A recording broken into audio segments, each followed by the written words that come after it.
You are listening to The Vocal Technologist. Spoken tech for your ears. All right, welcome back, everyone. You know, it feels like the tech world just keeps accelerating, doesn't it? Yeah. Always something new popping up. It really does. Hard to keep track sometimes. Yeah, exactly. But that's what we try to do here, sift through it all for you, especially for our Tech Tuesdays, focus on web development and beyond. Today, we've got some really fascinating stuff. We're talking huge engineering projects, clever CSS tricks, some, well, reality checks on AI, and even a bit of tech history. Sounds like a good mix. Where should we start? Okay, let's kick off with something that just sounds audacious. Building a web search engine from scratch in 2 months. Oh, I saw that one. Yeah, that's wild. Right. My first reaction was just how? Like, what was the biggest mountain they had to climb, engineering-wise, to even pull that off? Well, there were a few, but I think the sheer scale of the data processing is up there. They generated 3 billion SBERT embeddings. 3 billion. Okay, remind me. SBERT embeddings are like detailed digital fingerprints for text? Exactly, capturing meaning. And they did that using 200 GPUs. Then crawling and indexing 280 million pages. That's massive. Wow. And they couldn't just use off-the-shelf tools for everything, I guess. Nope. They had to build custom solutions. Like they use RocksDB for storage, which is super fast, embedded storage. Okay. And for the vector search part, finding similar text, they built a sharded HNSW index. That's pretty cutting-edge stuff for speed on huge data sets, plus AI features on top. So the lesson is basically necessity and tight deadlines breed insane innovation. Pretty much. True engineering under pressure. Incredible. Okay, so shifting from that massive back-end feat to something maybe more front-end focused, but really clever, anchor positioning in CSS. Yes, the gentle introduction to it. This is genuinely exciting for front-end folks. It sounds like it finally solves that annoying problem of positioning one thing relative to another without JavaScript hacks. That's exactly it. Pure CSS. You basically give your anchor element a name using anchor name. Like a variable name. Kind of, yeah. Then on the element you want to position, your target, you reference that name with position anchor. Okay, got it. And then you can position it using position area that's like a simple 9-square grid around the anchor. Or, for more control, the anchor function lets you align specific edges. Super flexible. So it cleans things up nicely. No more JS just for popovers and tooltips floating in the right place. Exactly. Less code, cleaner structure. It's a big win. Makes total sense. Now, changing lanes again. Let's talk AI. There was this interesting, maybe slightly humbling take. LLMs aren't world models. Right. This one pushes back against some of the hype. What's the core idea there? What aren't they getting?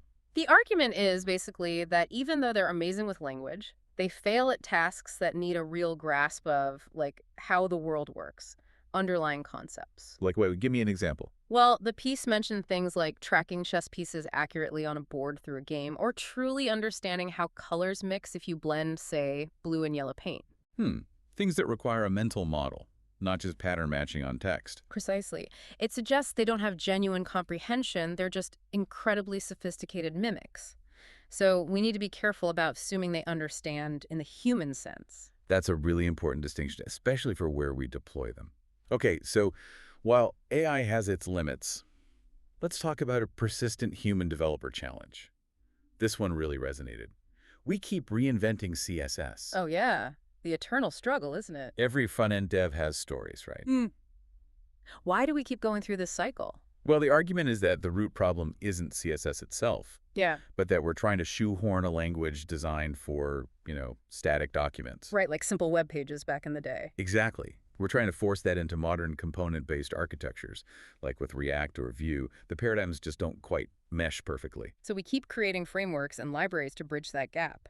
Yeah, it's less about reinventing CSS and more about constantly adapting it, finding trade-offs to make it work in these newer, more complex component models.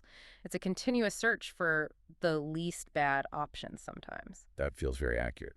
Okay, speaking of practical choices, there was that case study, why we migrated from Neon to Planet Scale. Always interesting to see the why behind infrastructure moves. Definitely.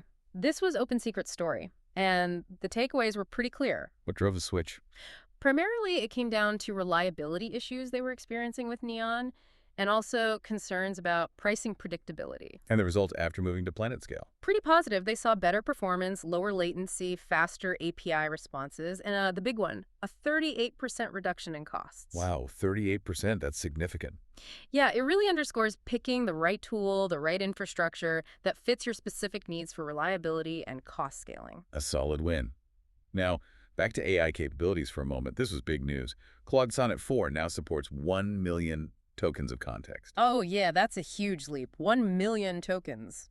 What does that actually let people do, though? What kind of tasks does that unlock? It just opens the door to really extensive, data-heavy uses. Think about feeding it an entire large code base for analysis. Okay, yeah. Or synthesizing findings from, like, dozens of long research papers at once. Even processing a whole book to get summaries or find specific themes. So it can hold so much more information in its working memory at one time. Exactly. It moves us closer to AI that can genuinely grapple with vast amounts of context in one go. It's a big step. Definitely changes the game for certain applications.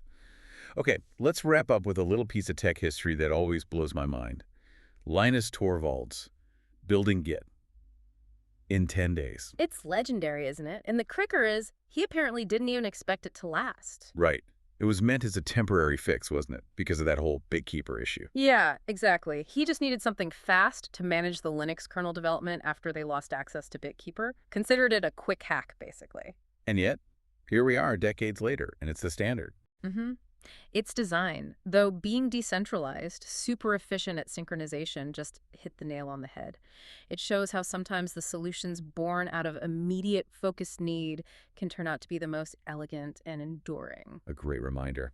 Well, that brings us to the end of this exploration. Hopefully you found some of this as interesting as we did here on The Vocal Technologist. And maybe a final thought to leave you with. We just talked about Git, built in 10 days, but think about something like, say, a spell checker.